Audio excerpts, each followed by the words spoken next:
A poor orphaned girl goes to the airport every day holding a photo of a woman. A curious young millionaire always passes her by, and this time decides to ask, "Why do you always come here?" She replies, "My mommy told me that one day my daddy would come back, so I'm waiting." When she shows him her mother's photo, he goes into shock and starts crying non-stop.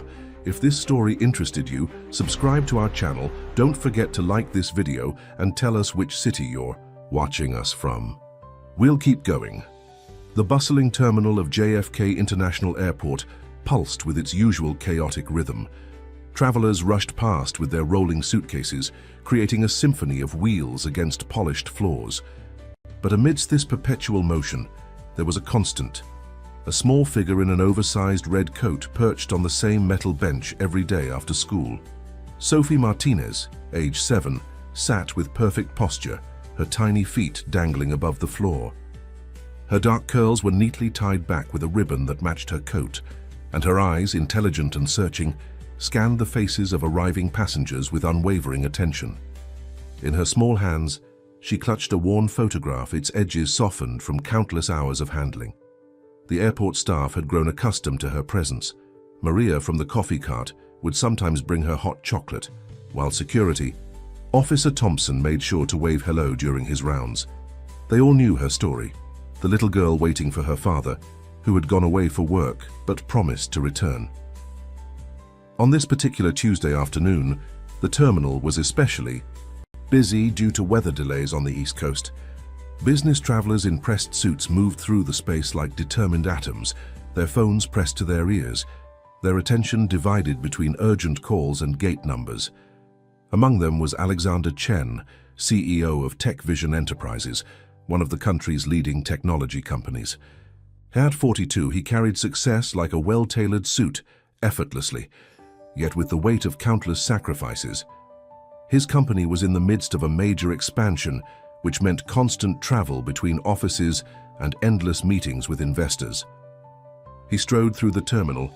His mind was occupied with the morning's board meeting and the upcoming merger in Singapore. But something made him pause mid-step.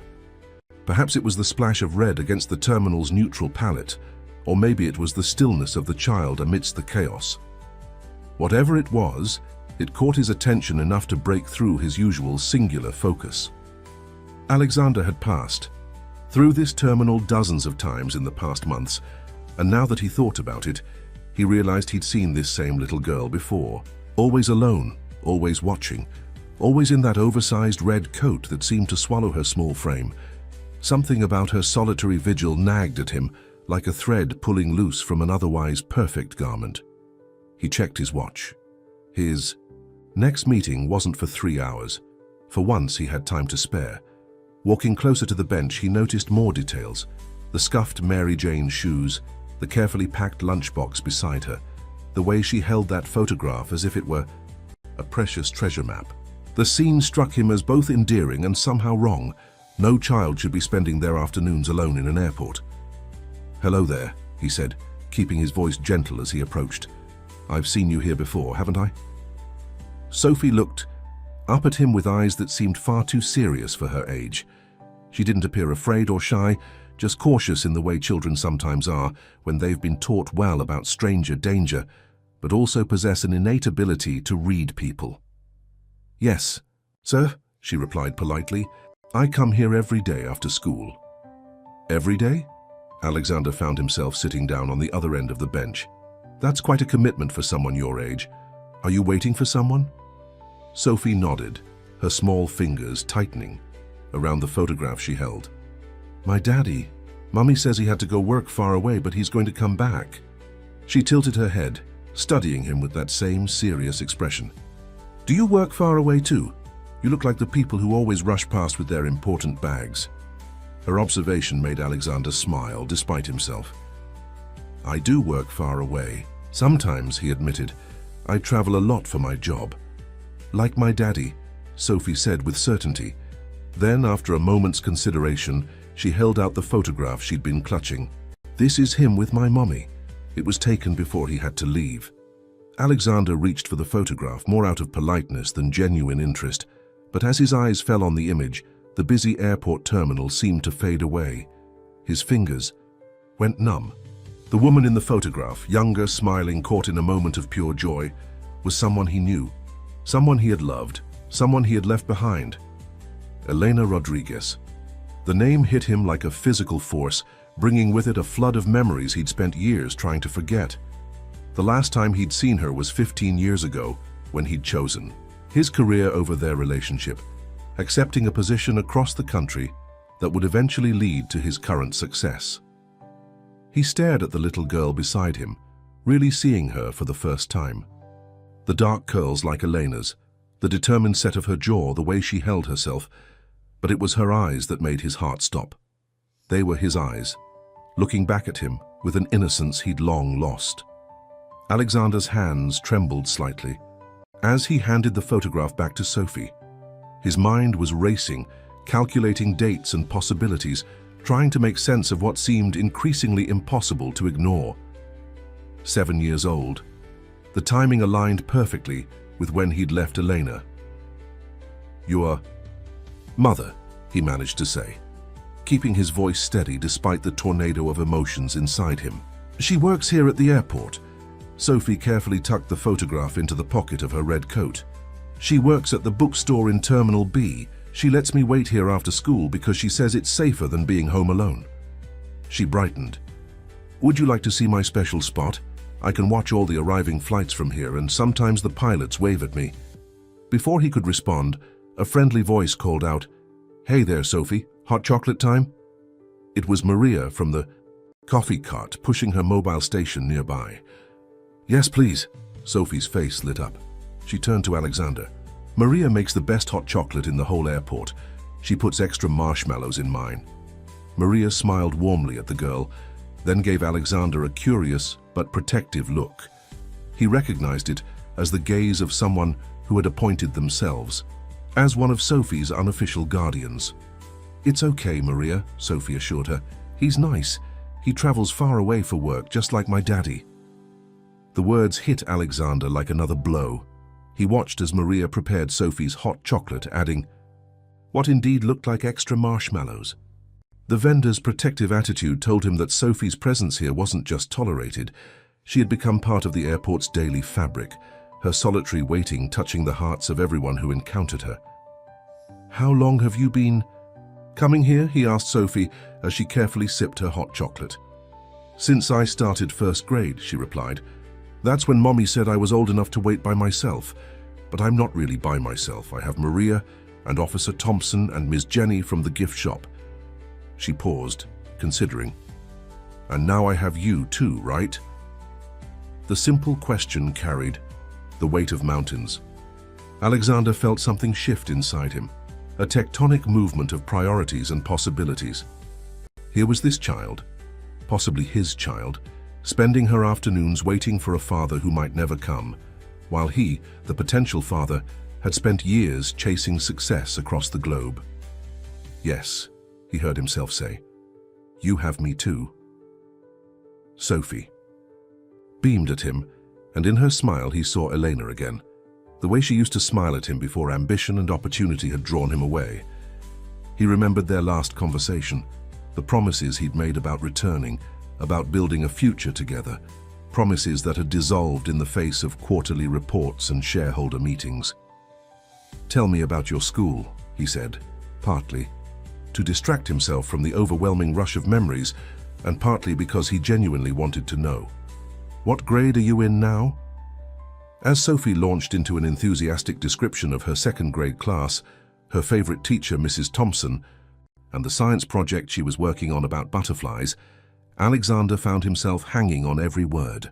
She spoke with a mixture of intelligence and wonder that reminded him of himself at that age, before the world of business had hardened his edges. "And next week, we're having a father-daughter science fair," Sophie continued, her voice dropping slightly. "But I told Mrs. Thompson I probably can't participate because my daddy is working far away." She straightened her shoulders, putting on a brave face. "But that's okay. Mommy says sometimes we have to be patient for the things that matter most." The words struck Alexander like physical blows. Each revelation about Sophie's life, each glimpse into how she and Elena had adapted to his absence, felt like a judgment. on the choices he'd made. The empire he'd built suddenly seemed hollow compared to the simple dignity of this child's faith. He checked his watch again, not out of habit this time, but with a new purpose forming in his mind. His next meeting was with the board of directors, discussing the upcoming quarter's projections. For the first time in his career, he considered cancelling. "Sophie," he said carefully, "would you like to show me more of your special spots in the airport? I have some time before my next appointment." Her face lit up with joy, and she hopped off the bench with the boundless energy of childhood. "Really? I can show you where you can see the planes take off, and where the pigeons come to eat the crackers I save for them, and—" She stopped suddenly, looking uncertain. "But what about your important meeting? Don't you have to rush like all the other business people?" Alexander stood up, offering his hand to her. "Some things are more important than meetings," he said, surprising himself with how much he meant it. "And I'd really like to see those pigeons." The following days became a blur of purposeful diversions for Alexander. He rearranged meetings, delegated tasks, and found increasingly creative excuses to be at JFK International Airport during the afternoon hours. Each day he found himself drawn back to Terminal B, where Sophie waited with her unwavering faith and that oversized red coat. Through their conversations, he learned more about her world. She loved strawberry ice cream, but only on sunny days. She had named all the airport's regular pigeons. Herbert was her favorite, because he had a slight limp but never gave up trying to get the biggest crumbs. She dreamed of having a garden someday, with yellow flowers and a tire swing. "My mummy says we can't have a garden in our apartment," Sophie explained one afternoon, as they shared a bench near the viewing deck. "But she puts little plants in all our windows. She says it's like having pieces of spring inside our home." Alexander listened, each detail painting a clearer picture of the life Elena had built for their daughter. He was increasingly certain of that fact now. The modest apartment, the window gardens, the careful budgeting that allowed for small luxuries like hot chocolate with extra marshmallows. It was a life full of love, but sparse in material comforts, so different from his own world of penthouses and private jets. "What does your mommy do when she's not working at the bookstore?" he asked, trying to piece together Elena's life through Sophie's innocent revelations. "She writes stories." Sophie's eyes sparkled with pride. "Late at night after she thinks I'm sleeping, I sometimes peek and see her typing on her old laptop. She says she's building worlds made of words." She leaned in conspiratorially. "I found one of her stories, once. It was about a princess who didn't need rescuing because she built her own castle." Alexander felt his throat tighten. Elena had always wanted to be a writer.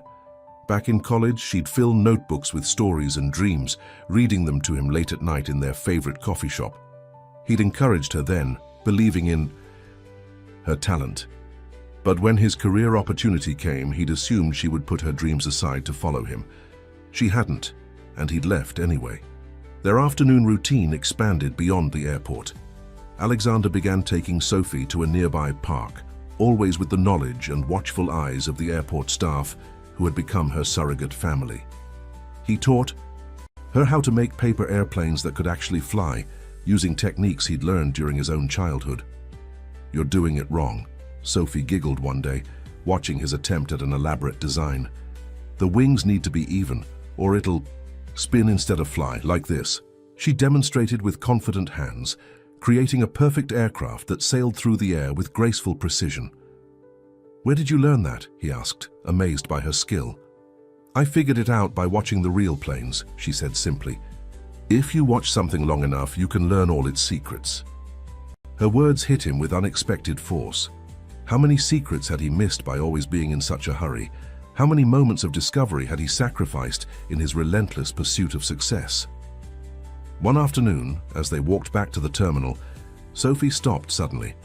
"Mr. Alex," she said, using the name she'd given him, "why do you spend so much time with me? Don't you have important business things to do?" The question caught him off guard. In the past few weeks, he'd been unconsciously reshaping his entire life around these afternoon visits. Board meetings were rescheduled, video calls were conducted from airport lounges, and his executive assistant had stopped questioning his new routine. "Because I enjoy spending time with you," he answered honestly. You remind me of someone I used to be before I got so busy being important. Sophie considered this with her characteristic seriousness. My mummy says being important isn't about having big meetings or fancy suits. She says it's about being there when people need you, even if you're tired or busy. Alexander felt the weight of those words settle into his chest.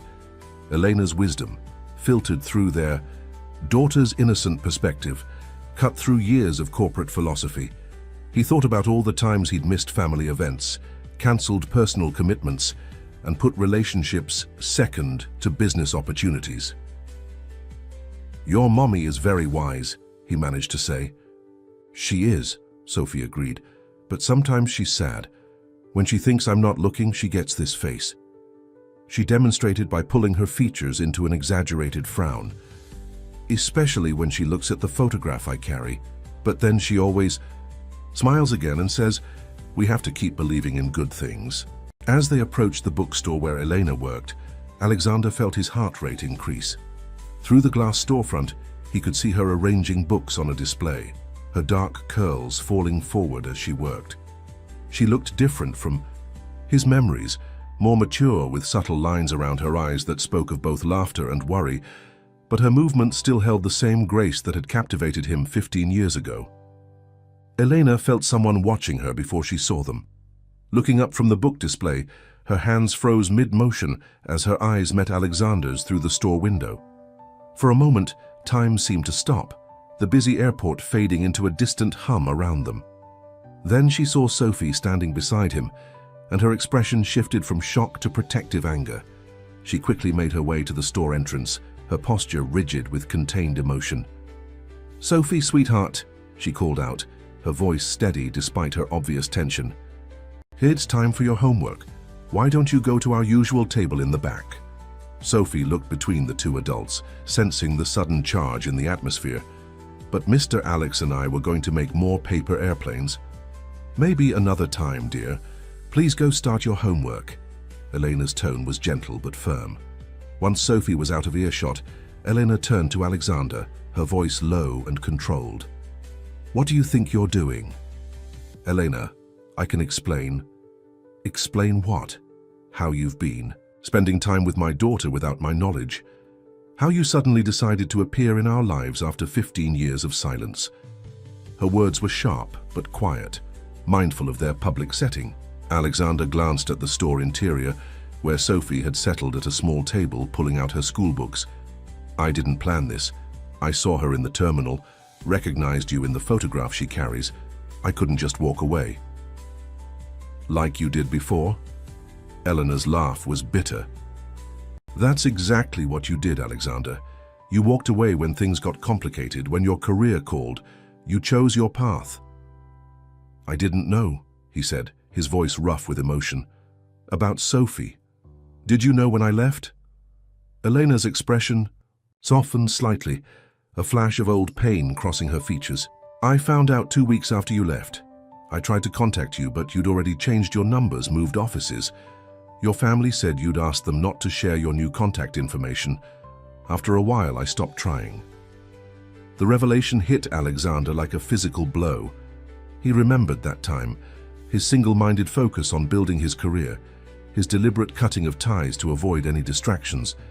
He told himself it was necessary for success, that a clean break was kindest for everyone. "If I had known—" "What?" Eleanor interrupted. "You would have stayed? Given up your dreams of corporate success? We both know that's not true." She glanced at Sophie, who was concentrating on her math homework. "She's happy, Alexander. She has a good life, a stable life. I won't let you disrupt that on a whim of guilt or curiosity." "It's not a whim," Alexander protested. "These past weeks with her, Elena, she's incredible. She's smart and kind and sees the world in ways that remind me of everything I've forgotten about what really matters." "And what happens when your next big merger calls, when your board demands more of your time? Will you disappear again, leaving her with another broken promise to add to her collection?" The question struck at the heart of Alexander's growing internal conflict. His phone buzzed in his pocket, probably his assistant with updates about the Singapore deal. But for the first time in his career, he didn't reach for it. "I'm not the same person I was 15 years ago," he said quietly. "Meeting Sophie, seeing the life you've built for her. It's made me question everything I thought was important." Elena studied him for a long moment, her expression unreadable. "Prove it," she finally said. "Not with words or grand gestures. Prove it with consistency. Show up when you say you will. Be there not just for the fun moments, but for the hard ones too. Show me you can be the father she deserves before we even consider telling her who you really are." "You mean?" "Yes, she's yours. But biology doesn't make you a father, Alexander. Actions do. If you want a place in her life, you'll have to earn it. Not as the successful CEO, not as the man who can buy her anything she wants, but as someone who will be there every day. Through homework struggles and bad days and ordinary moments that won't make your company's highlight reel." Alexander looked at Sophie again, watching as she chewed her pencil, deep in thought over a math problem. Everything he'd achieved, every success he'd celebrated, suddenly seemed hollow, compared to the simple desire to help his daughter with her homework. "I want to try," he said. "Tell me how to start." Elena's professional mask slipped slightly, revealing a glimpse of the woman he'd once known. "Start by being exactly who you've been to her these past weeks. Her friend from the airport. Let her trust you naturally, not because of an obligation. And Alexander," her voice hardened again, "don't make me regret this." The glossy conference room on the 48th floor of Tech Vision Tower felt different now. Alexander sat at the head of the table, half listening as his executive team presented quarterly projections and expansion plans. His mind kept drifting to a small table in an airport bookstore where at this very moment Sophie would be doing her homework. "Mr. Chen," his CFO's voice cut through his thoughts, "about the Singapore merger." "Postpone it," Alexander said, surprising everyone, in the room including himself, "for at least 3 months. The silence that followed was heavy with shock. James Fletcher, his CFO of 8 years, cleared his throat. "Sir, we've been working on this deal for—" "I understand that, James, but I've been thinking about our approach." Alexander stood, walking to the floor-to-ceiling windows that overlooked the Manhattan skyline. "We're always rushing to the next big thing, sacrificing everything for expansion. Maybe it's time to consolidate what we have, focus on strengthening our foundation." He turned back to face his team, seeing the confusion in their expressions. These were people who had followed him through countless aggressive expansion campaigns, who had grown accustomed to his relentless pursuit of growth. "But the board," James began. "I'll handle the board," Alexander interrupted. "Schedule a meeting for next week and cancel my trip to Tokyo. We can do those meetings virtually." After the meeting, his assistant Sarah lingered behind. In 15 years, she had never seen him cancel a major international trip. "Is everything all right, sir?" Alexander found himself smiling. "Actually, Sarah, I think things are finally starting to be all right." He paused, then added, "I need you to clear my schedule every afternoon from 3 p.m. to 6 p.m. "Every afternoon?" Sarah's perfectly maintained professional composure slipped slightly. "But your standing appointments, move them to mornings or evenings. This is non-negotiable." He softened his tone. "There's something more important I need to attend to during those hours." Later that afternoon, Alexander sat in the airport park with Sophie, helping her with a particularly challenging science project. She was building a model of the solar system, and her determination to get the scale exactly right reminded him of himself at that age. "Jupiter has to be bigger than this," she insisted, frowning at the styrofoam ball they'd painted orange. "It's the biggest planet. It should be—" She scrunched up her face in concentration, doing mental calculations. "About 11 times bigger than Earth." "That's exactly right," Alexander said, impressed. "How did you know that?" "I read it in one of the books Mommy got me from the store. Did you know Jupiter has 79 moons? That's like having 79 little friends all floating around you all the time." Her enthusiasm was contagious, and Alexander found himself fully engaged in the project, forgetting about the stack of contracts, waiting for his review back at the office. They spent the next hour carefully painting planets, Sophie insisting on adding tiny rings around Saturn, using glitter she'd brought in her backpack. "Mr. Alex," she said suddenly, looking up from her work, "why don't you have any kids?" The question caught him off guard. "What makes you think I don't have kids?" "Because you're always alone when you come to the airport, and you spend so much time with me. If you had kids, wouldn't you want to spend time with them instead?" Her logic was disarmingly simple, and her words carried an unintentional weight that made his heart ache. "Sometimes," he said carefully, "grown-ups make choices that they later wish they could change." Sophie considered this while adding another layer of glitter to Saturn's rings. Like what kind of choices? Like... Alexander paused, choosing his words carefully. "Like working so much that you forget about the important things in life. Like family and love and spending time with people who matter." "Is that why you're different now?" Sophie asked, surprising him again with her perception. "The other business people always rush past me like they're being chased by something, but you stopped, and now you stay." Alexander felt something tighten in his chest. "Yes," he said softly, "that's exactly why I'm different now." "I'm glad you stopped rushing," Sophie declared, returning to her project. "Because rushing people never see the good stuff, like how Herbert the pigeon has learned to hop on both legs now, or how the sunset makes the airplane wings look like they're made of gold." From across the park, Alexander noticed Elena watching them from the bookstore entrance. Her expression was complex, a mixture of concern, curiosity, and something softer that he couldn't quite identify. When their eyes met, she didn't look away immediately as she usually did. Instead, she gave him a small, almost imperceptible nod. It wasn't forgiveness, not yet, but it was acknowledgement of his presence, of his efforts, of the changes he was trying to make. For now, that was enough. The father-daughter science fair was approaching, and Sophie's solar system project was nearly complete. She had insisted on adding small details that weren't strictly necessary, but made the model uniquely hers, like tiny spacecraft drawn in metallic pen, exploring between the planets, and constellations painted on the black backdrop in glow-in-the-dark paint. "But who's going to present it with you?" Alexander asked one afternoon, trying to keep his voice casual despite the tightness in his chest. They were putting the finishing touches on the display, and Sophie was carefully attaching labels to each planet. "Oh," Sophie's hands stilled for a moment. "I told Mrs. Thompson I probably couldn't participate in the presentation part, since it's a father-daughter thing." She forced a bright smile. "But she said I can still display my project, and maybe next year." She trailed off, and Alexander felt the familiar ache of missed opportunities. Before he could respond, Eleanor appeared with 2 cups of hot chocolate from Maria's cart. "How's the project coming along?" she asked, handing them the drinks. Her eyes met Alexander's briefly, and he saw his own pain reflected there. "It's almost done," Sophie brightened immediately. "Mr. Alex helped me get the sizes right, and look," she pointed to the tiny spaceships.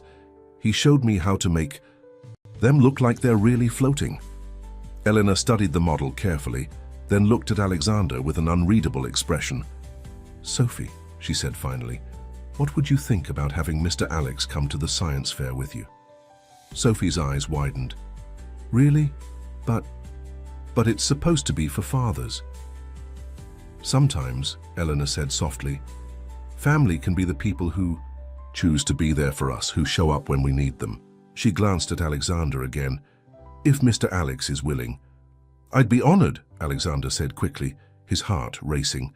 "That is, if you'd want me to, Sophie." Sophie looked between them, her expression a mixture of hope and uncertainty. "But what if the other kids ask questions?" "Then we'll tell them the truth," Elena said firmly. "That Mr. Alex is someone who cares about you and wants to support you. That's all anyone needs to know right now." The day of the science fair arrived bright and clear. Alexander had cancelled a board meeting to be there, ignoring the flurry of concerned messages from his executive team. He arrived early, wearing a casual sweater instead of his usual suit. Elena had suggested he dress more like a friend than a CEO. The school gymnasium was filled with excited chatter and the controlled chaos of dozens of science projects being set up. Sophie wore her red coat over a special dress Elena had bought for the occasion, her hair tied back with a ribbon that matched the solar system's backdrop. As they set up their display, Alexander noticed other fathers helping their daughters and felt a complex mixture of emotions. He was here participating in this moment, but under a pretense. The truth of his relationship to Sophie remained unspoken, a secret heavy in his chest. And this, Sophie was explaining to the judges, her voice clear and confident, is the asteroid belt between Mars and Jupiter. Did you know that there are millions of asteroids here? But they're not really as close together as movies show them. There's actually lots of space between them. Alexander stood beside her, holding the small spotlight they'd brought to demonstrate how sunlight affects different planets. He watched as Sophie handled each question with enthusiasm and knowledge, her eyes shining with excitement as she shared everything she'd learned. "What made you interested in space?" one of the judges asked. "I spend a lot of time watching planes at the airport," Sophie explained. "And one day I started wondering what was beyond them up in space. My mom got me books about astronomy, and Mr. Alex helped me understand the really complicated parts." The judge smiled, looking between Sophie and Alexander. "It's wonderful that you two worked on this together. You must be very proud of your daughter." Before Alexander could correct him, Sophie spoke up. "Mr. Alex isn't my dad," she said matter-of-factly. "He's my friend from the airport, but he helps me learn things and never makes me feel bad when I ask lots of questions, and he makes the best paper airplanes, even though he pretends I'm better at it." The simple honesty of her words struck Alexander deeply. In trying to prove himself worthy of being her father, he had somehow become something equally valuable, a trusted friend. Later, as they celebrated Sophie's first-place ribbon with ice cream, strawberry for her, chocolate for him, and vanilla for Elena, who had joined them after her shift, Alexander watched Sophie chattering excitedly about the other projects they'd seen. She was gesturing with her spoon, careful not to drip ice cream on her ribbon, and in that moment he made a decision. He would tell her the truth. Not today, not tomorrow, but soon. She deserved to know. But first he had to prove to Elena, and to himself, that he could be the father Sophie believed was worth waiting for all those afternoons in the airport. The board meeting was not going well. Alexander stood at the front of TechVision's executive boardroom, facing the skeptical faces of his directors, as he proposed a radical restructuring of the company's work-life balance policies. "What you're suggesting," Bradley Thompson, the longest-serving board member, said with barely concealed disapproval, "would cost us millions in lost productivity. Mandatory leave times, flexible working hours, remote work options. This isn't the company you built, Alexander." "No," Alexander agreed, his voice firm. "It's the company I should have built from the start." He clicked to the next slide of his presentation, showing statistics on employee burnout and turnover rates. "We've been measuring success purely in terms of profit margins and market expansion, but at what cost?" He thought of Eleanor, raising Sophie alone while pursuing her writing dreams in stolen midnight hours. He thought of all the other parents in his company, missing science fairs and soccer games because of inflexible schedules and demanding workloads. "Our employees aren't just numbers on a spreadsheet," he continued. "They're people with families, with dreams beyond their desk jobs. By supporting that, by showing them that success doesn't have to mean sacrificing everything else, we'll build something more valuable than just another tech giant." Sarah, his assistant, watched from the corner with barely concealed amazement. In 15 years, she had never seen him challenge the board like this. The Alexander Chen she knew had always prioritized growth over everything else. After the meeting, as board members filed out discussing the proposed changes in hushed tones, Sarah approached his desk. "That was different," she said carefully. Alexander smiled, loosening his tie. "Different is good, Sarah. Speaking of which, how's that novel you've been working on?" She stared at him, startled. "How did you—" "I notice things now," he said simply. "The writing apps on your tablet, the way you scribble in your notebook during lunch breaks. You should take some time off to focus on it. Use our new policies, once they're implemented. Later that afternoon, Alexander sat with Sophie in their usual spot in the airport park. She was reading him a story she'd written for her English class about a brave pilot who flew around the world helping lost animals find their way home. The pilot never got tired, Sophie explained, because helping others made her happy, and she had a magic compass that could point to wherever someone needed her. That's a beautiful story, Alexander said, thinking about his own metaphorical compass and how it had finally pointed him in the right direction. Did you show it to your mum? Sophie nodded enthusiastically. She helped me with some of the big words, and she said maybe one day we could write stories together. She lets me read some of her stories sometimes now. They're really good, Mr. Alex.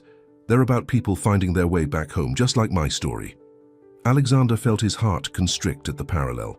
Sometimes, he said carefully, finding your way home takes longer than you expect. But that doesn't mean you've stopped looking. Like my daddy?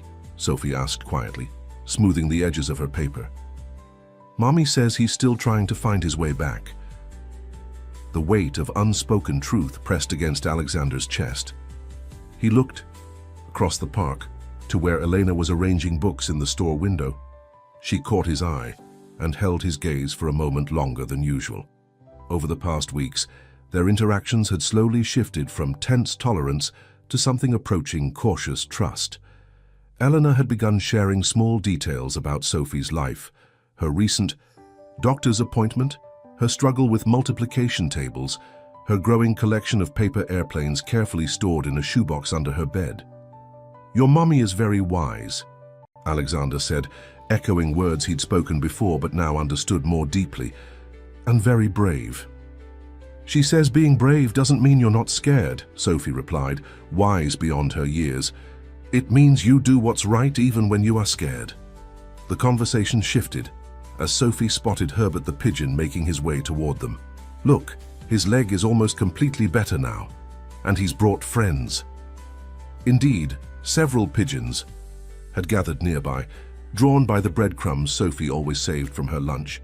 She had names for all of them: Margaret with the white-tipped wings, Charlie with the ruffled neck feathers, and newcomer Pedro, who was still shy about eating from her hand.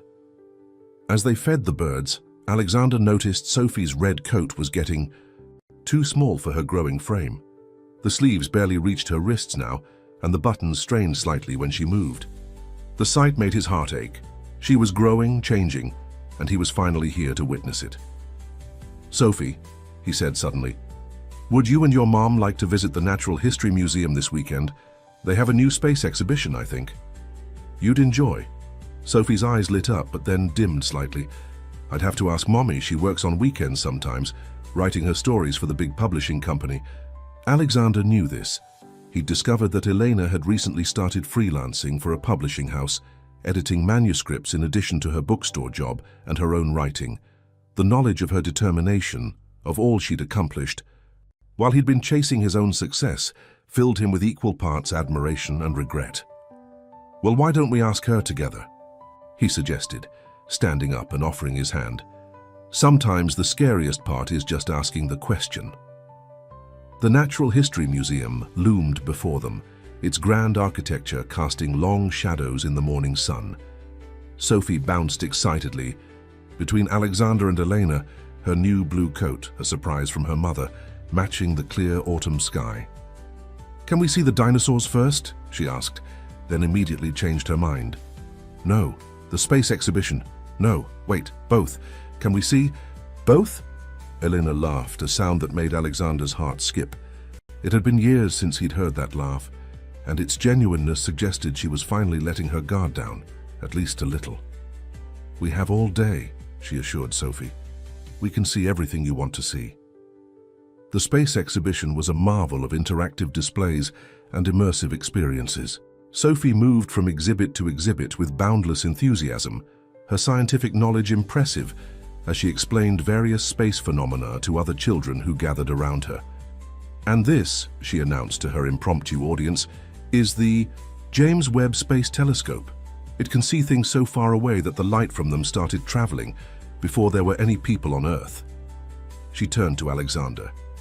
Right, Mr. Alex? Exactly right, he confirmed, sharing a proud smile with Elena. The light from some of these galaxies has been traveling for billions of years. That's like waiting forever, one of the other children said. Sometimes waiting is worth it, Sophie replied, with the wisdom that never failed to amaze Alexander. Like how scientists waited years and years to see these pictures, but now they can show us such beautiful things. Later, as they sat in the museum cafe for lunch, Sophie was still bubbling with excitement about everything they'd seen. She was drawing the solar system on her paper placemat, adding details she'd learned from the exhibition. "I'll be right back," Elena said suddenly, standing up. "I need to make a quick call to the publishing house about tomorrow's deadline." As Guy. She walked away. Sophie looked up from her drawing. "Mr. Alex, can I ask you something?" "Of course," he replied, noting the serious tone in her voice. "Are you and Mommy friends now, like real friends? Because she smiles more when you're around. Not her bookstore smile, but her real smile." Alexander felt his throat tighten. "I hope we're becoming friends," he said carefully. "Your mom is an amazing person." "She is," Sophie agreed. "And you're different now, too. You don't look at your phone all the time like the other business people. And you notice things like how Herbert the pigeon limps less when it's sunny, or how I like my hot chocolate with extra marshmallows but only on cold days. You've taught me a lot about noticing things," Alexander admitted. "About what's really important." Sophie nodded sagely, returning to her drawing. "That's good, because Mommy always says the most important things aren't things at all. They're people and moments and memories." When Elena returned, she found them engaged in an elaborate game involving Sophie's drawing, where they had to name facts about each planet they landed on. She stood watching them for a moment, her expression soft and thoughtful. "Everything okay with the publisher?" Alexander asked as she sat down. "Better than okay," Elena said, a hint of excitement in her voice. "They want to see more chapters of my novel. They think it has potential." "Mommy's going to be a real author," Sophie announced proudly. "She lets me read parts of her story sometimes. It's about a woman who builds magical gardens in the city, and everyone who visits them finds what they're looking for." "That sounds wonderful," Alexander said sincerely, remembering the notebooks full of stories Elena used to share with him in college. "You always had a gift for seeing the magic in ordinary places." Their eyes met over Sophie's head, and for a moment, the years between them seemed to compress. Eleanor was the first to look away, but her smile remained. After lunch, they explored the dinosaur exhibits, with Sophie providing detailed commentary about each prehistoric creature. Alexander noticed she had her mother's gift for storytelling, weaving facts and imagination together in a way that drew people in. As they walked through the museum's great hall later that afternoon, Sophie between them holding both their hands, Alexander felt a profound sense of rightness. This was what he had been missing all those years of corporate success, these simple, precious moments of connection. "Look," Sophie pointed to a massive globe suspended from the ceiling. "It's spinning just like the real Earth. And see those lights? They show where it's daytime and nighttime right now." "It's amazing how everything's connected," Eleanor mused. "Day and night, seasons changing, people's lives touching each other in ways we don't always understand at first." Alexander caught her meaning, and when their eyes met this time, neither looked away. Something was shifting between them, like tectonic plates moving imperceptibly beneath the surface, slowly reshaping the landscape of their shared world. The autumn weather was turning colder, and Sophie's new blue coat had become a regular sight at the airport. Alexander noticed she still kept the old red one, carefully folded in her backpack, just in case. Some habits, he was learning, were hard to let go of, like his own instinct to check his phone during quiet moments, though he fought it more successfully now. One particularly chilly afternoon, as they sat in the airport cafe instead of their usual spot in the park, Sophie was unusually quiet. She stirred her hot chocolate slowly, watching the marshmallows dissolve into tiny white islands. "Is everything okay?" Alexander asked, recognizing the thoughtful expression she wore, the same one he'd seen in childhood photos of himself. Tommy Parker said something at school today, she began hesitantly, about fathers. Alexander felt his heart rate increase. What did he say? He said, Sophie took a deep breath. He said that if my daddy really wanted to come back, he would have found a way by now. That grown-ups can do anything if they really want to. She looked up at Alexander, her eyes swimming with questions. Is that true?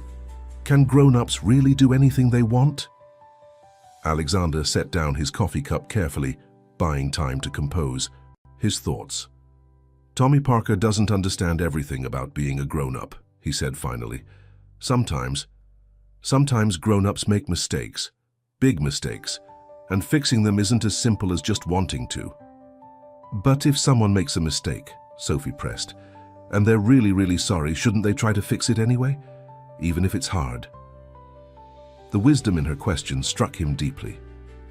Yes, he said softly. They should. And sometimes they do try, but they have to be careful about how they fix things so they don't cause more hurt in the process. Sophie seemed to consider this. Like when I broke Mommy's favorite mug. I wanted to fix it right away with super glue, but she said we needed to clean up all the pieces first and make sure we had them all before we could put it back together properly. Exactly like that, Alexander said, amazed at how perfectly her analogy fit. Sometimes rushing to fix something can make it worse. Mr. Alex, Sophie's voice was quieter now, can I tell you a secret? Of course. Sometimes, she glanced around as if checking for eavesdroppers. Sometimes I think maybe my daddy isn't trying to come back at all. Maybe he found a different family somewhere else, one that's better than just me and... Mommy? The pain in her voice was unbearable. Alexander had to grip the edge of the table to keep from reaching out and telling her everything right then. Sophie, listen to me, he said, his voice rough with emotion. No family could be better than you and your mom. Any father would be lucky, so lucky to have you as his daughter. Then why hasn't he come back? The question hung in the air between them, heavy with unspoken truths. Before Alexander could respond, Eleanor appeared at their table, her bookstore apron still on. She must have seen something in their expressions because her face softened with concern. Everything okay here? She asked, placing a gentle hand on Sophie's shoulder. Sophie nodded, putting on a brave smile. We were just talking about grown-up stuff, about fixing mistakes. Elena's eyes met Alexander's over their daughter's head, and he saw understanding dawn in them. She pulled up a chair and sat down, still in her work apron, something she'd never done before during their airport meetings. You know, she said, addressing Sophie but looking at Alexander, sometimes people make mistakes not because they don't care, but because they care about the wrong things at the wrong time. And sometimes, when they realize their mistake, they have to learn how to care about the right things before they can make things better. Like how Mr. Alex doesn't look at his phone all the time anymore, Sophie asked, perking up slightly. He told me he used to, but now he says people are more important than phones. Yes, exactly like that, Elena said softly. People can change, sweetheart. They can learn to be better. And sometimes, Alexander added, choosing his words carefully, they're just waiting for the right moment to show how much they've changed, to prove they've learned what really matters. Sophie wrapped her hands around her hot chocolate mug, absorbing their words. I think I understand, she said finally. It's like in Mommy's stories where the characters have to go on long journeys to figure out what's really important before they can come home. Your Mom's stories are very wise, Alexander said, catching Elena's eye again. Speaking of which, how's the novel coming along? Elena's face brightened slightly. Actually, the publisher wants to meet next week. They're interested in offering a contract. Mommy's going to be a real author, Sophie exclaimed, her earlier melancholy forgotten in her excitement for her mother. And she said when she gets her first book published, we can maybe get a bigger apartment, one with a little garden. Alexander watched as Elena blushed slightly. It's just preliminary talks, she cautioned. Nothing certain yet. But it's wonderful news, Alexander insisted. You always had such a gift for storytelling, for seeing the truth in things, and helping others see it too. The words slipped out before he could catch them. Too personal, too reminiscent of their shared past. But Elena didn't withdraw as she might have weeks ago. Instead, she smiled, a real smile that reached her eyes. "Things do have a way of coming full circle," she said quietly. "Sometimes, stories end exactly where they need to begin again." The publisher's office was located in a sleek building in Fitzgerald, downtown Manhattan, its glass facade reflecting the late autumn sunlight. Elena stood in the lobby, clutching her manuscript folder, her reflection in the polished marble floors, showing a woman who looked both nervous and determined. "You've got this," Alexander said softly beside her.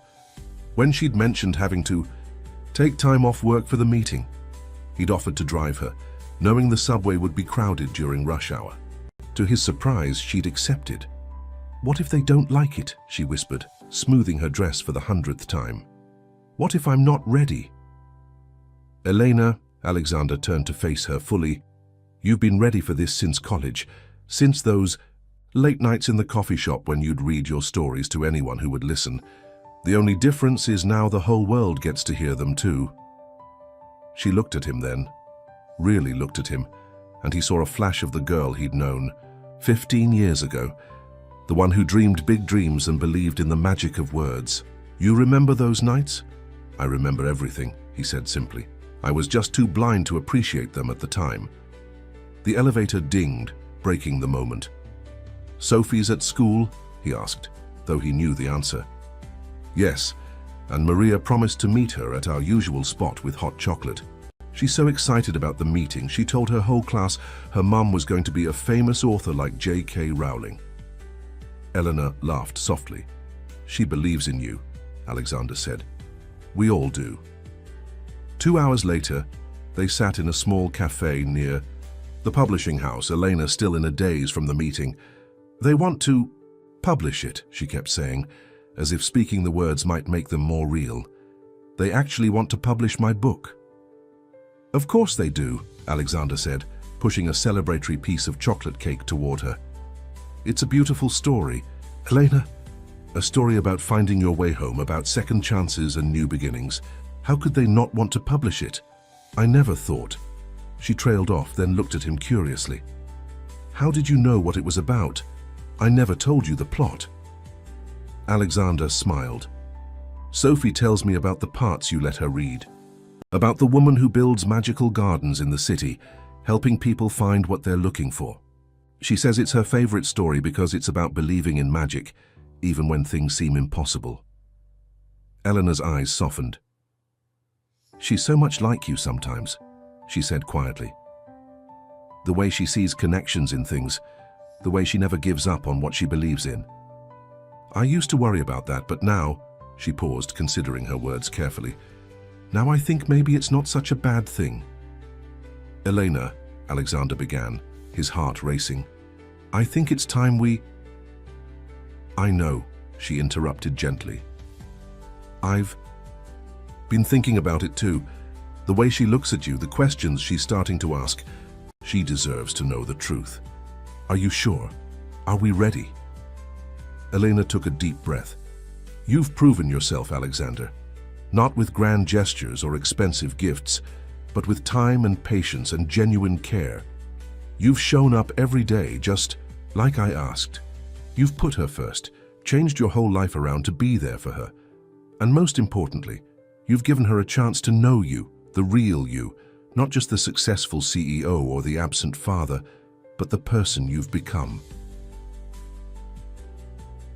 Alexander felt tears prickling at the corners of his eyes. "I never knew," he said roughly, "what I was missing. All those years chasing success, thinking I was building something important. I had no idea that the most important thing was waiting for me in an airport terminal, wearing an oversized red coat." "She keeps that coat, you know," Eleanor said, softly. "Even though the new one fits better. She says it's special because it's the one she was wearing when she met you." The weight of that simple statement, the idea that he had already become such an important part of Sophie's life, even without her knowing the full truth, filled Alexander's heart almost to bursting. "When should we tell her?" he asked. "Elena, considered for a moment. Not today, let me have this evening with her, celebrating the book contract. But soon, maybe this weekend? We could take her to that little park near the airport, the one where you two spend so much time. It's her safe place now. Alexander nodded, understanding the wisdom in her suggestion.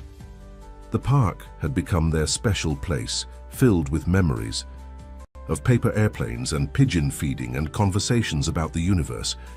It was the perfect setting for one more important conversation.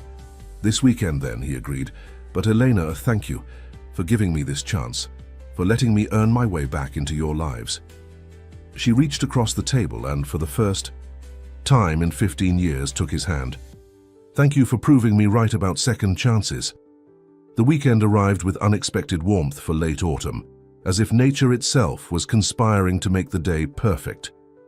The park near the airport was quiet, save for the distant rumble of planes and the gentle rustling of leaves still clinging to their branches.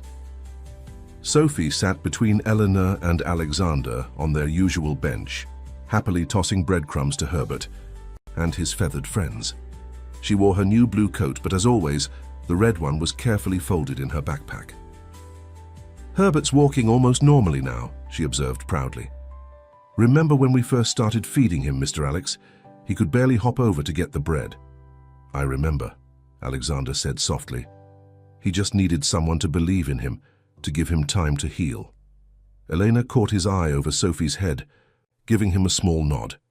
They had rehearsed this moment countless times over the phone, trying to find the right words, the perfect way to tell their daughter the truth. But now that the moment had arrived, all their carefully planned speeches seemed inadequate. Sophie, sweetheart, Elena began, her voice gentle. Do you remember what you asked Mr. Alex the other day about grown-ups fixing their mistakes? Sophie nodded, her hand stilling mid-throw, causing Herbert to look up expectantly. About how sometimes it takes time to fix things properly, like your broken mug. That's right, Elena continued. And sometimes when grown-ups make mistakes, they have to work very hard to show they've learned and changed before they can make things right again. Sophie looked between them, her expression growing serious. She had always been perceptive, quick to sense when important conversations were happening. Is this about my daddy? Alexander felt his heart constrict. In a way, he said carefully. Sophie, remember how you showed me that photograph when we first met?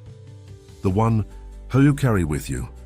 She nodded, automatically reaching for her backpack where the photograph was safely tucked away. Could you show it to us again? Elena asked softly. Sophie pulled out the worn photograph, handling it with the same care she always did. It showed a younger Elena, smiling broadly at the camera, standing next to a man whose features were now far more familiar to Sophie than they had been months ago. Sophie, Alexander said, his voice thick with emotion, look at the man in the photograph, really look at him. She stared at the image, then up at Alexander, then back at the photograph. Her eyes widened slowly as recognition dawned. But that's... She looked at her mother, questions flooding her expression. Eleanor wrapped an arm around Sophie's shoulders. Yes, sweetheart, Mr. Alex is your father. The words hung in the air, weighty with 15 years of waiting. Sophie sat perfectly still, her small hands gripping the photograph tightly. All this time, she whispered. You were here all this time? No, Alexander said quickly, honestly. I wasn't here. I made a terrible mistake many years ago. I left to build my company, thinking success meant having the biggest business, the most money. I didn't know about you then, and when your mum tried to find me, I had made myself impossible to reach. But you came back, Sophie said, her voice small. You found us at the airport. No, sweetie, Elena corrected gently. You found him with your faithful waiting, your unwavering belief. You brought him back to us. Sophie looked at the photograph again, then at Alexander, seeing him with new eyes. That's why you stopped rushing, she said slowly. That's why you noticed things, like how I like my hot chocolate and how Herbert limps less in the sunshine. Yes, Alexander admitted, being with you, learning to see the world through your eyes, it taught me what really matters. You taught me how to be a father, Sophie, even before you knew I was yours. But why didn't you tell me right away? There was hurt in her voice, but also curiosity. Because, Elena explained, we needed to be sure that the changes Mr. Alex, your father, was making were real and lasting, sure that he was ready to be the kind of father you deserve. Like how you made me practice my piano scales for a whole month before letting me learn the new song, Sophie asked, to make sure I was ready. Alexander couldn't help but smile. Even in this moment of profound revelation, she found ways to make sense of adult complexities through her own experiences. Exactly like that, he said. I needed to prove to your mum, to myself, and most importantly to you, that I could be someone you could count on. Not because of who I am or what I own, but because of how much I care about you. Sophie was quiet for a long moment, processing.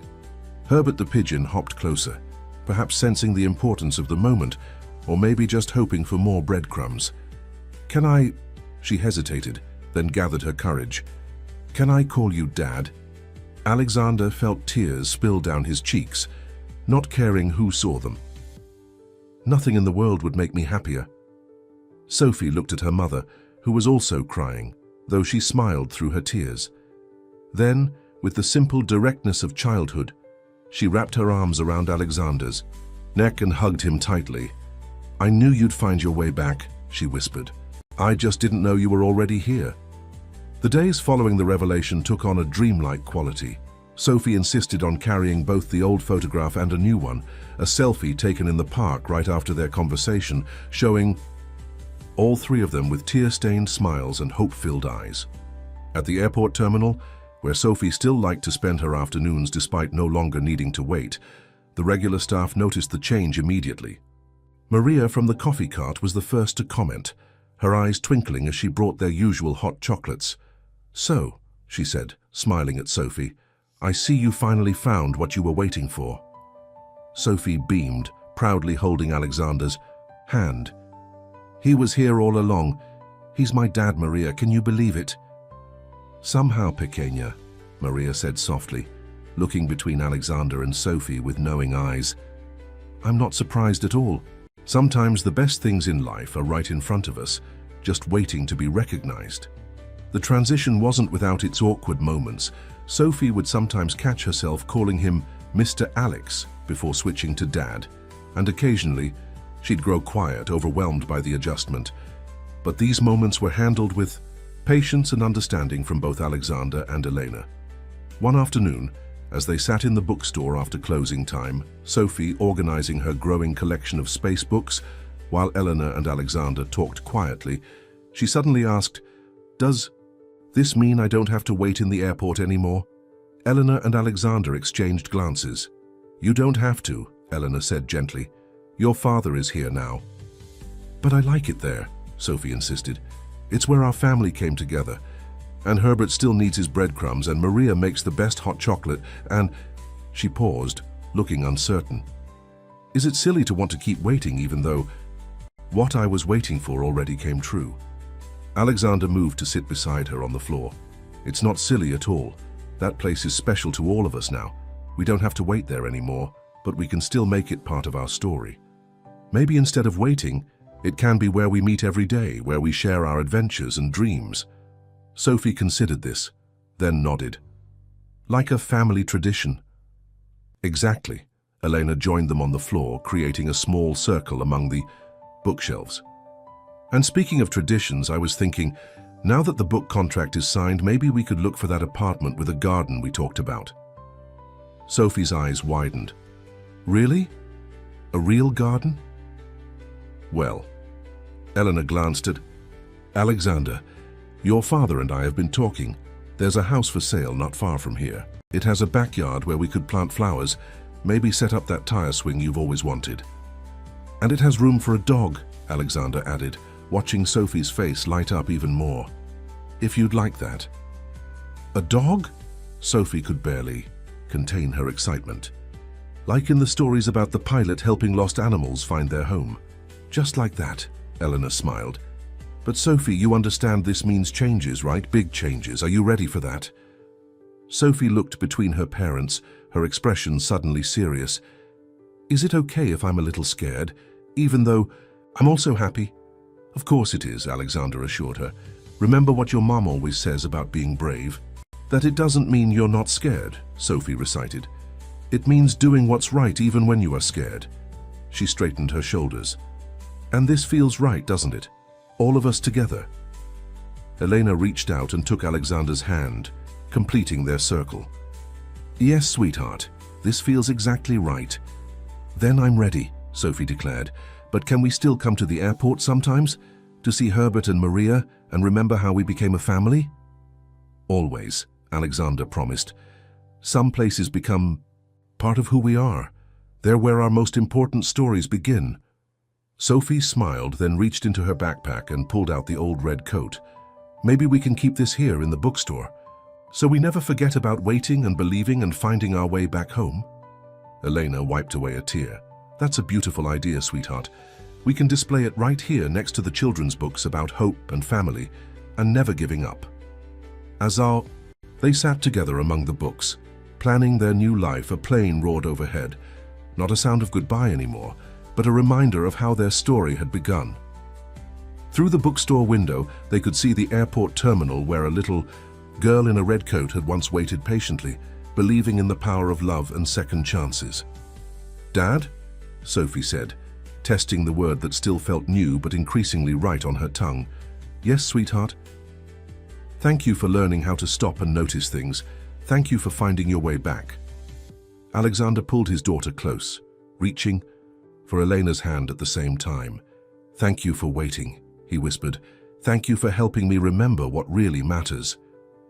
The house they chose was a Victorian-style gem with faded blue shutters and a wraparound porch that seemed to embrace visitors before they even reached the front door. But it was the backyard that had sealed the deal. A sprawling space with ancient oak trees and enough room for both a garden and the promised tire swing. Sophie stood in what would be her new room, surrounded by boxes and possibility.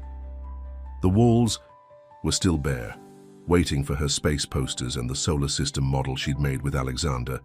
With her father, she corrected herself mentally, still adjusting to the new reality. What do you think about this color? Elena asked, holding up a paint sample in a soft shade of midnight blue. Your father suggested we could paint stars on the ceiling that glow in the dark. Can we make them accurate? Sophie asked immediately.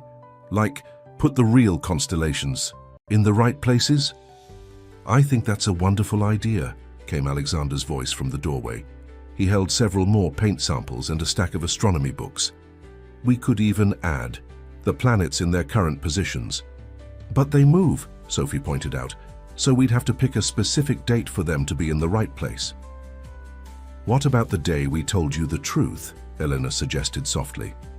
The day our family really came together? Sophie's face lit up. Yes, and then whenever I look at my ceiling, I'll remember exactly how the sky looked on that day. Alexander sat down on the floor beside them, spreading out the astronomy books. We'll need to calculate the exact positions. Think you can help me with that? Like a real science project. Sophie was already reaching for one of the books. But wait, what about Herbert and the other pigeons? They won't know where to find us anymore. Actually, Elena smiled, I talked to Maria. She's going to help us set up a bird feeder in the backyard.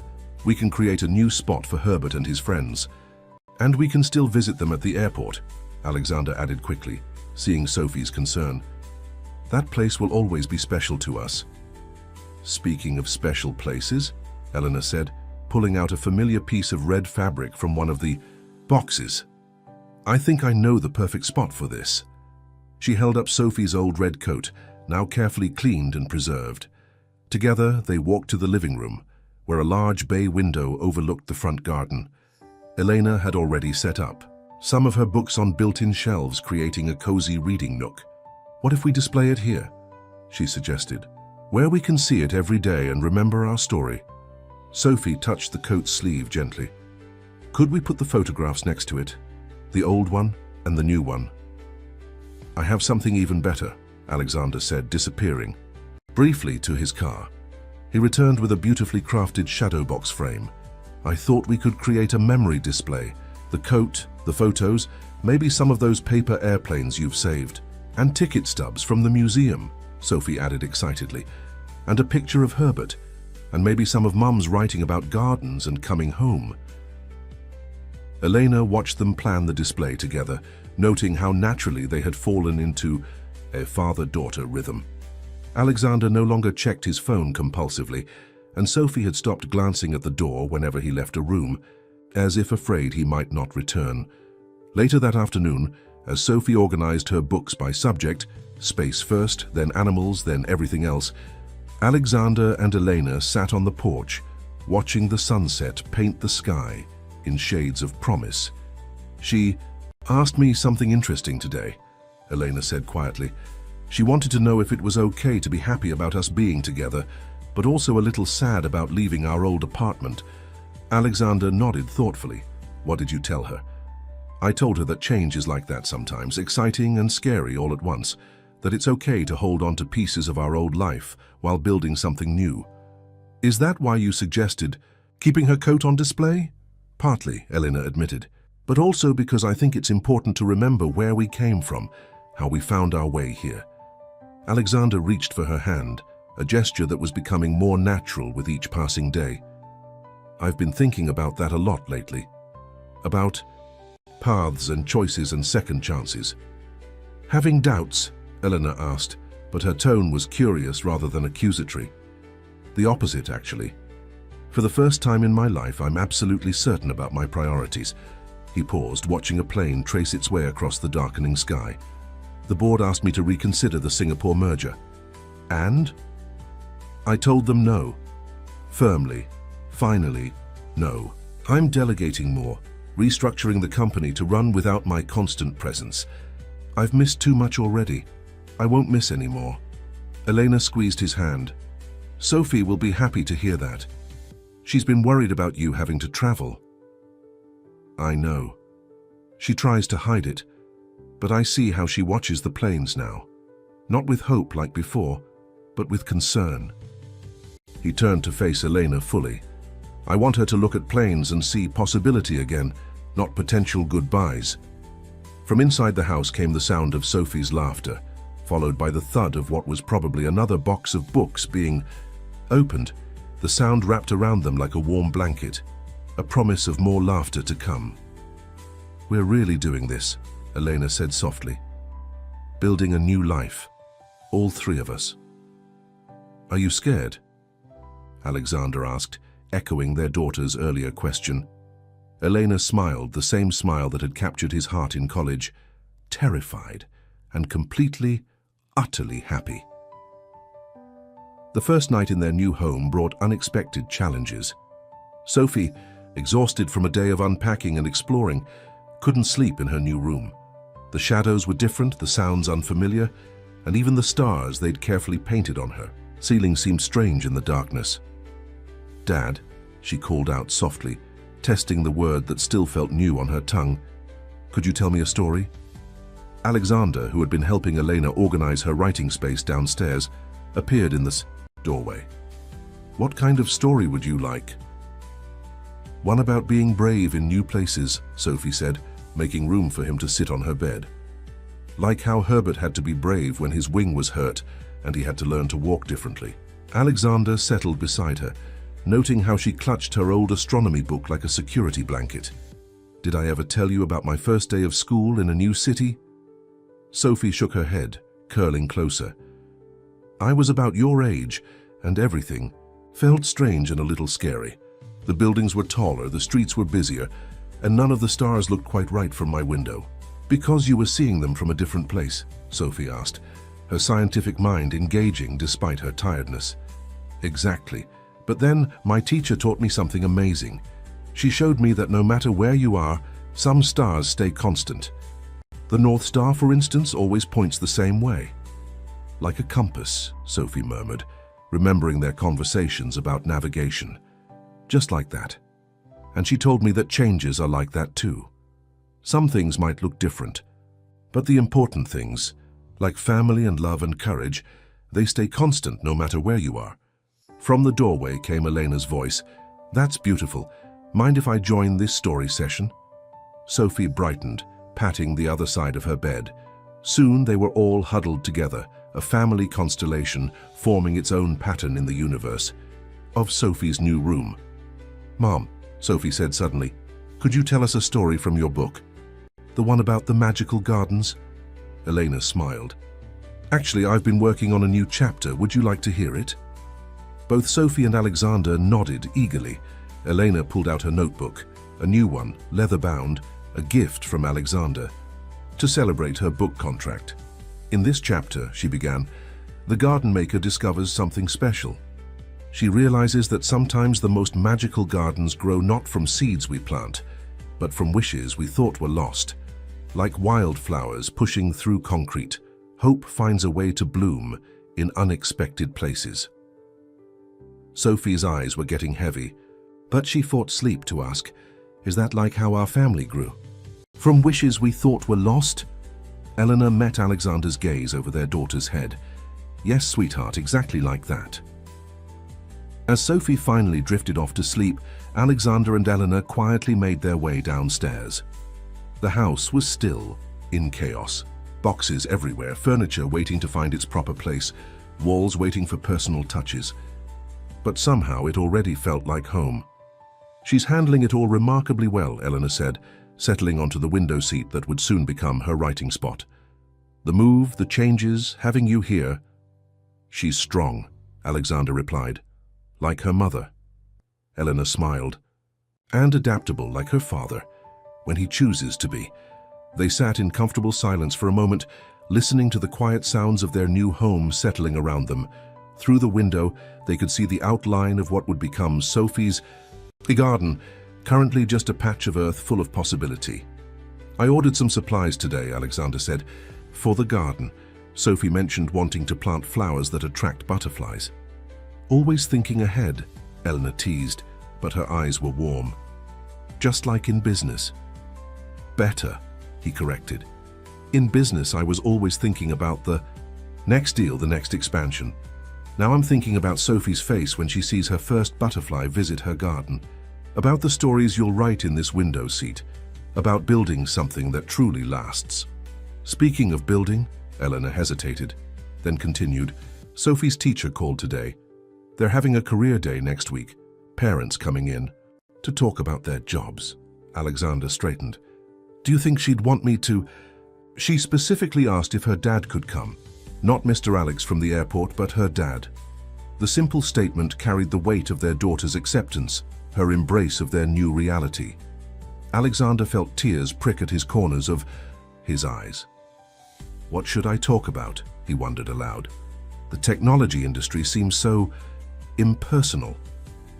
Eleanor touched his arm gently. "Talk about change, about learning to see what really matters. That's a lesson worth sharing, don't you think?" From upstairs came a small sound, Sophie probably adjusting to her new space. Without discussion, they both rose to check on her. As they reached her door, they heard her talking softly to herself, reciting the constellations painted on her ceiling like a lullaby. "Big Dipper, Little Dipper, Cassiopeia," she murmured, "all in the same places, just like Dad said. Even in a new home, the stars stay constant." Eleanor and Alexander exchanged glances, their hearts full of the simple wisdom of their daughter's words. Some things did remain constant: love, family, the courage to begin again. Everything else was just stars finding their proper alignment in the vast constellation of their lives. Career day at Sophie's school arrived with the crispness of late autumn. Alexander stood in front of his daughter's second-grade class, feeling more nervous than he had before any board meeting or investor presentation. He had left his usual business suit at home, opting instead for a casual sweater that Sophie had helped him choose. "My dad used to be the kind of person who was always running," Sophie announced proudly during his introduction. "But then he learned how to stop and notice important things, like limping pigeons and the way airplane wings look golden at sunset." The simple honesty of her words set the tone for his presentation. Instead of talking about market shares and technological innovations, Alexander shared a different kind of success story, one about learning to measure wealth not in dollars, but in moments. "Sometimes," he told the wide-eyed second graders, "the biggest challenge in business isn't making money or creating new products. It's remembering what really matters. It's learning to see the magic in ordinary moments, like sharing hot chocolate with someone you love, or helping a friend build a solar system out of styrofoam balls. After the presentation, Sophie's teacher pulled him aside. "That was unexpected," she said warmly.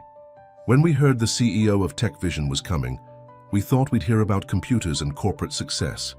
"So did I, actually," Alexander admitted, "but Sophie helped me realize I had a more important story to tell." That afternoon, instead of returning to the office, Alexander joined Eleanor and Sophie in their backyard. The garden they had planned was finally taking shape. Sophie, wearing gardening gloves that were slightly too big for her hands, was carefully planting butterfly-friendly flowers according to the diagram they had created together. "The purple ones are called butterfly bush," she explained to her father, pointing to each plant in turn. "And these orange ones are milkweed.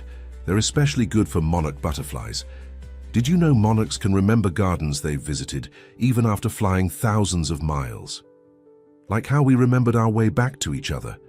Alexander asked softly, catching Eleanor's eye across the garden. Elena was setting up her new writing space on the porch, where she could work while watching Sophie tend to her garden.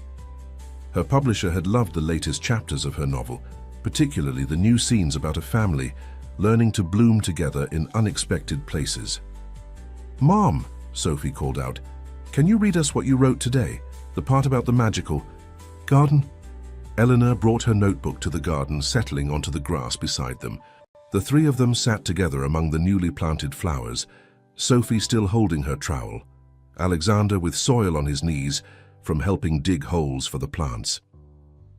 "The thing about magical gardens," Elena read, "is that they don't look magical at first. They start as ordinary patches of earth full of rocks and weeds and challenging soil. But with patience, with daily care and constant attention, something extraordinary begins to happen. Not just to the garden, but to the gardeners themselves." Sophie leaned against her father's shoulder, listening intently. "That's like us, isn't it? We're all gardeners now." "We are," Alexander agreed, pulling her close. "And look what we're growing together." He gestured not just to the physical garden taking shape around them, but to all of it. The house with its warm lights beginning to glow in the approaching dusk, the porch where Elena wrote her stories, the tire swing he and Sophie had hung together last weekend, all of it evidence of roots taking hold of new life blooming. "Dad," Sophie said suddenly, using the word with increasing confidence, "can we do something special this weekend?" "What are you thinking, sweetheart? Could we visit the airport? Not because we're waiting anymore, but because—" She paused, searching for the right words. "Because it's part of our garden too, isn't it? A different kind of garden where our family first started growing." Elena set down her notebook, moved by their daughter's insight. "That's beautiful, Sophie. And you're right. Some places become part of our story, part of what helps us grow." "We could bring Herbert and his friends some special treats," Alexander suggested, "and maybe have hot chocolate with Maria. Show her pictures of your butterfly garden." "And visit my red coat in the bookstore," Sophie added, "to remind us about believing in magic even when we can't see it growing yet." As if on cue, a flash of orange caught their attention, the first butterfly to visit their new garden, testing the freshly planted flowers with delicate curiosity. Sophie held her breath, watching it float from bloom to bloom. "See?" Eleanor whispered. "Sometimes magic finds us exactly when we're ready for it." The butterfly continued its dance through their garden as the sun began to set, casting everything in the golden light that Sophie loved so much. Alexander looked at his family, Elena with her notebook full of stories about finding your way home, Sophie with her two big gardening gloves and enormous heart, and himself, finally learning to grow in the ways that mattered most. "You know what else is magical?" he said softly. "How sometimes the things we think we're waiting for turn out to be waiting for us instead. We just have to learn how to stop running long enough to notice them." Sophie nodded wisely. "Like how you had to learn to stop and notice things before.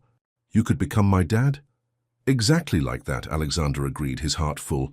Sometimes the best gardens grow in the places where we finally learn to stand still. The airport terminal was quieter on weekends. The usual rush of business travelers, replaced by families embarking on vacations and adventurers setting out to explore the world. Sophie led her parents through the familiar space with the confidence of someone who knew every corner, every echo, every patch of sunlight that fell through the high windows. "Maria," she called out, spotting the familiar coffee cart. "Look who I brought." Maria's face lit up as she saw the three of them approaching together. "Ah, mi familia completa," she exclaimed, already reaching for the hot chocolate supplies. "Extra. Marshmallows for everyone today, I think. We're celebrating, no?" "We're celebrating everything," Sophie declared, pulling something from her backpack. "Look, I brought pictures of our new garden, and guess what? We saw our first butterfly yesterday." As Sophie shared her photos and stories with Maria, Elena and Alexander stood slightly apart, watching their daughter's animated gestures and bright smile. "Remember the first time I saw her here?" Alexander asked softly. "Sitting alone on that metal bench, wearing that oversized red coat." "Waiting for a father who was closer than anyone knew," Elena finished, "including himself." They made their way through the terminal, visiting all of Sophie's special spots. At the viewing deck, they watched planes take off into the clear autumn sky, but now Sophie's commentary was different. "That one's going to Paris," she explained to her father. "But we don't need to go anywhere far away to find adventures, do we? We have plenty right here in our garden." Alexander squeezed her hand. "The best adventures often happen right where we are, when we learn to see the magic in ordinary moments." Their last stop was the bookstore, where Sophie's red coat hung in its place of honor among the children's books. Eleanor had created a small display around it, with books about waiting, believing, and finding your way home. Beneath the coat was a simple plaque that read, "Sometimes what we're waiting for is waiting for us too." "Mom," Sophie said, studying the display, "do you think other people who see this understand what it means?" "I think," Elena replied thoughtfully, "that everyone who sees it understands it in their own way. Maybe it reminds them of something they're waiting for, or something they've found, or something they need to stop running from. Like how Dad had to stop running to find us." "Yes, sweetheart, exactly like that." They settled into the reading. Nook Elena had created during her years working at the store. Sophie pulled out one of her favorite books about space, while Alexander and Elena sat close together, watching their daughter read about distant stars and infinite possibilities.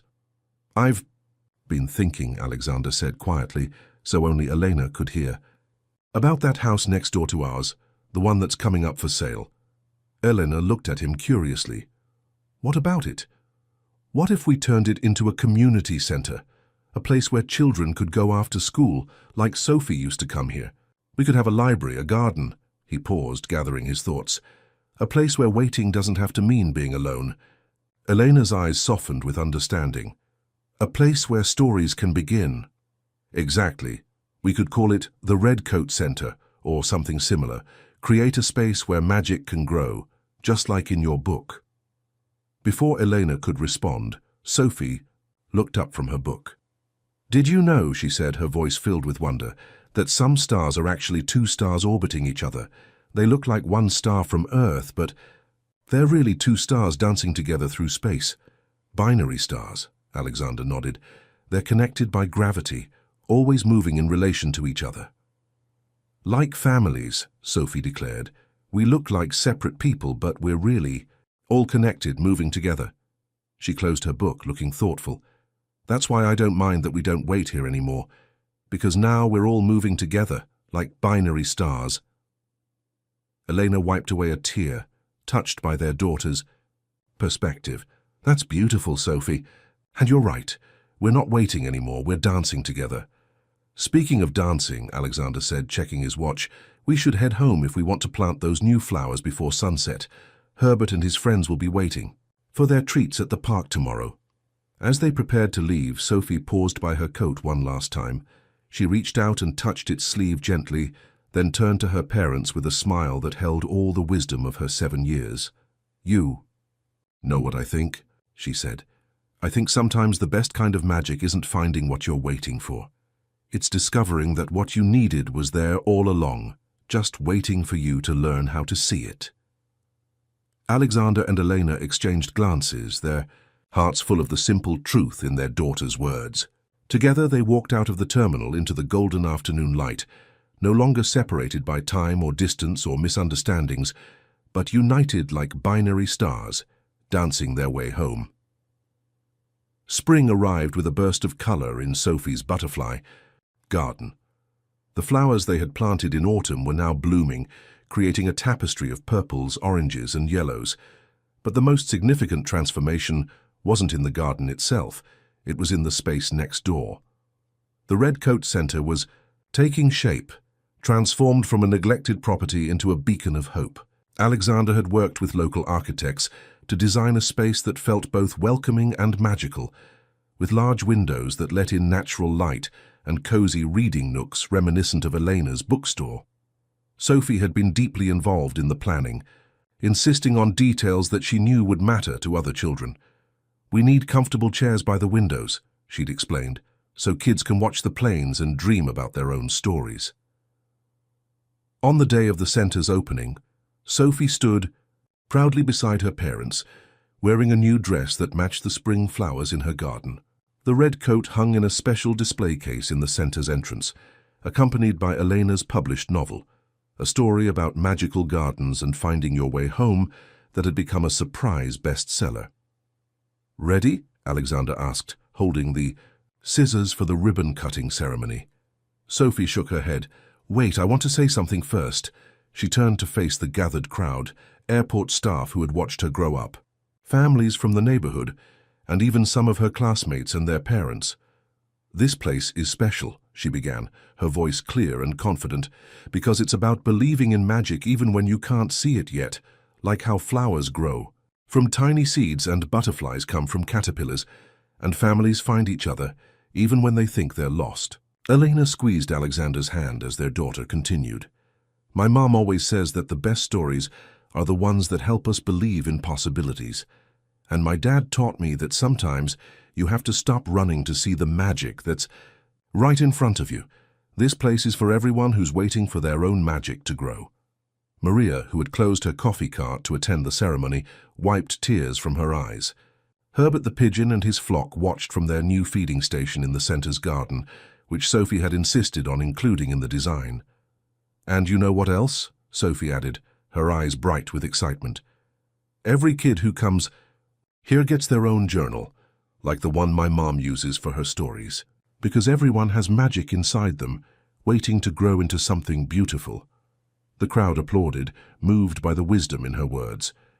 Alexander knelt down beside his daughter, offering her the scissors. "Would you like to do the honors?" Together, they cut the ribbon, officially opening the Red Coat Center. Inside, children immediately gravitated to the reading nooks and art stations. The walls were decorated with quotes from Elena's book and astronomical charts showing constellations, bringing together all the elements of their family's story. A special room had been designated as the garden room, with large windows overlooking both Sophie's butterfly garden and the airport in the distance. Here children could work on homework, read, or simply watch planes take off while waiting for their parents. But unlike Sophie's solitary waiting, they would have books, activities, and caring staff to keep them company. "Look!" Sophie suddenly exclaimed, pointing to her garden visible through the windows. A group of monarch butterflies had arrived, dancing among the flowers they had planted together. They remembered, just like I said they would. "Of course they did," Elena smiled. "Some places have a way of calling to hearts that need them, whether they're butterflies or people." Alexander watched as Sophie excitedly explained to other children how to identify different butterfly species. She had grown so much in the past months, not just in height, but in confidence and understanding. The little girl in the oversized red coat had blossomed into someone who helped others find their own magic. "She's amazing," he whispered to Elena. "How did we get so lucky?" "We didn't just get lucky," Elena replied softly. We learned to see what was important. We learned to stop running and start growing. She paused, watching as Sophie demonstrated her paper airplane technique to a group of fascinated kids. And now we're helping others learn the same lesson. Maria approached them, carrying a tray of her famous hot chocolate. For the family that taught us all how to believe in magic, she said warmly, offering them cups topped with extra marshmallows. As they sipped their hot chocolate, a plane took off overhead, its wings catching the spring sunlight and turning golden, just as Sophie had described so many times. But now, instead of representing distance and separation, it seemed to symbolize the infinite possibilities that open up when hearts find their way home. "Dad," Sophie called out, "come help me show everyone how to make paper airplanes that can do loops. And Mom, maybe you could read a chapter from your book?" Alexander and Elena exchanged smiles before joining their daughter. Around them, the Red Coat Center hummed with life and possibility, a garden of hope growing from the seeds of their own story. 1 year had passed since a little girl in a red coat sat alone in an airport terminal, waiting for a father she believed would return. Now, on a warm spring evening, Sophie stood in her flourishing garden, surrounded by butterflies and the love of both her parents. The Red Coat Center had become a second home, not just for her, but for dozens of children in the community. Each day, young faces pressed against the windows, watching planes take off while working on homework or reading stories. No child waited alone anymore. Instead, they shared their dreams and hopes with others who understood the magic of believing. Elena's novel had touched hearts across the country, inspiring other communities to create similar spaces. Alexander had transformed TechVision into a company that prioritized family and community, proving that success could be measured in smiles as well as profits. "Mom! Dad!" Sophie called out from her garden. "Look what I found." Eleanor and Alexander joined their daughter, who was carefully examining a chrysalis attached to one of her butterfly bushes. "It's about to open," she explained excitedly. "The butterfly inside has been waiting, growing, changing, just like we did." They watched together as the chrysalis began to quiver, the miracle of transformation unfolding before their eyes. Slowly, deliberately, a monarch butterfly emerged, its wings gradually expanding in the warm sunlight. "You know what today is?" Sophie asked, her eyes still fixed on the butterfly. "It's exactly 1 year since you told me you were my dad, since we stopped waiting and started growing together." Alexander pulled his daughter close, reaching for Elena's hand at the same time. "How did you remember the exact date?" "Because it's marked on my ceiling, remember? In the stars we painted?" "They show exactly how the sky looked that day." Elena smiled, remembering how carefully they had mapped those constellations. "And now we have a new constellation to add to our story," she said, nodding toward the butterfly as it took its first tentative flight. The butterfly rose into the air, its orange wings catching the golden light that Sophie loved so much. It circled their garden once before heading toward the Red Coat Center, where other children watched in wonder through the windows. "I've been thinking," Sophie said thoughtfully, "about all the different kinds of waiting there are. Some waiting is sad, like when you're missing someone, but some waiting is full of hope, like watching a chrysalis or planting seeds. Or believing in second chances," Alexander added softly. "Exactly," Sophie beamed. "And sometimes the best part isn't even what you're waiting for. It's who you become while you're waiting." From the Red Coat Center came the sound of children's laughter. A group of kids was learning to make paper airplanes, guided by one of the center's volunteers. Through the windows, they could see Sophie's old red coat in its display case, still telling its story of patience and belief. "Should we go help with the paper airplane lesson?" Eleanor suggested, knowing how much Sophie loved sharing her expertise. "In a minute," Sophie said, her voice suddenly serious. "First, I want to tell you both something important." Her parents knelt beside her in the garden, surrounded by the flowers they had planted together, and the butterflies that had made their space a home. "I used to think I was waiting for my dad to come back," Sophie began, her words carrying the weight of wisdom beyond her years. "But now I understand that we were all waiting to become the family we were meant to be. And the magic wasn't in the waiting itself, but in learning to see each other, really see each other, with our hearts. Elena wiped away tears as Alexander pulled them both into a tight embrace. Above them, planes traced their paths across the sky, no longer signals of departure but reminders of how love can bridge any distance. "You know what else?" Sophie continued, her face bright with joy. "We don't have to wait anymore. But we get to keep the magic. It's in our garden, in the Red Coat Center, in Mom's stories, and in every sunset that turns airplane wings to gold. It's in everything we do together." As if to emphasize her words, a group of butterflies danced through the garden, their wings catching the light like stained glass. Herbert and his flock watched from their special feeding station, the once limping pigeon, now strong and sure in his movements. "And the best part," Sophie smiled, looking between her parents, "our story isn't over. It's still growing, still changing, still becoming more magical every day." Elena and Alexander exchanged glances, seeing in each other's eyes the same love and wonder that had brought them back together.